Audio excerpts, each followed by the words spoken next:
Liquor scam నుంచి బయటపడటానికి Jagan Reddy and gang అయితే కింద మీద పడుతుంది. మద్యం స్కామ్లో చెవిరెడ్డి బినామీ వెంకటేష్ నాయుడు దగ్గర పట్టుపడ్డ డబ్బు గురించి వైసీపీ ఒక్క మాట కూడా మాట్లాడటం లేదు. కానీ అనవసరంగా లేని విషయాలను తెర మీదకి తెచ్చి టాపిక్ డైవర్ట్ చేయడానికి ప్రయత్నిస్తోంది.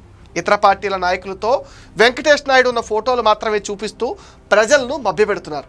అంతేగాక కేసీ రెడ్డి క్యాష్ డెన్లో పట్టుబడ్డ 11 కోట్ల గురించి కూడా ఇప్పటిదాకా ఎవరూ మాట్లాడిన పాపాన పోలేదు. గతంలో కూడా తన సొంత బాబాయ్ వైఎస్ వివేకానంద రెడ్డి హత్య కేసును పక్కదారి పట్టించడానికి ఇలాగే చేశారు.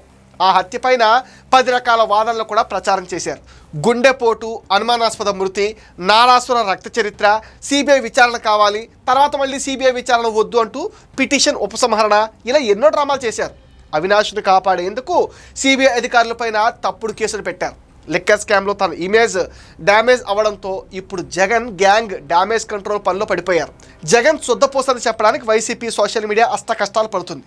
తల్లి చెల్లితో ఉన్న ఆస్తి గొడవలు జగన్ క్యారెక్టర్ను తీవ్రంగా డ్యామేజ్ చేస్తున్నాయి. లిక్కర్ కేసులో అడ్డంగా బుక్ అయిన వైసీపీ ఇప్పుడు కొత్త పలం అందుకుంది. లిక్కర్ స్కామ్ అసలు జరగలేదని ప్రచారం చేస్తుంది. సిట్ పక్కా సాక్ష్యాలు సేకరిస్తుంటే నిందితుల్లో 12 మందిని అరెస్ట్ చేసి జైల్లో పెట్టినా ఇంకా బుకాయింపే. డబ్బులు లెక్క పెడుతున్న A34 వెంకటేష్ నాయుడు అడ్డంగా దొరికేస్తే గుట్టలుగా ఉన్న 500 రూపాయలు 100 రూపాయల నోట్ల కట్టలను వదిలేసి పైన 2000 నోట్ల కట్ట ఒకటి ఉందంటూ జగన్ మీడియా కథనాలు అల్లేసింది.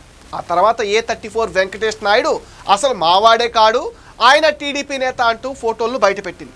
దేశ చరిత్రలో ఇప్పటిదాకా ఇంత పెద్ద దోపిడీ ఏ స్కామ్లను జరగలేదు.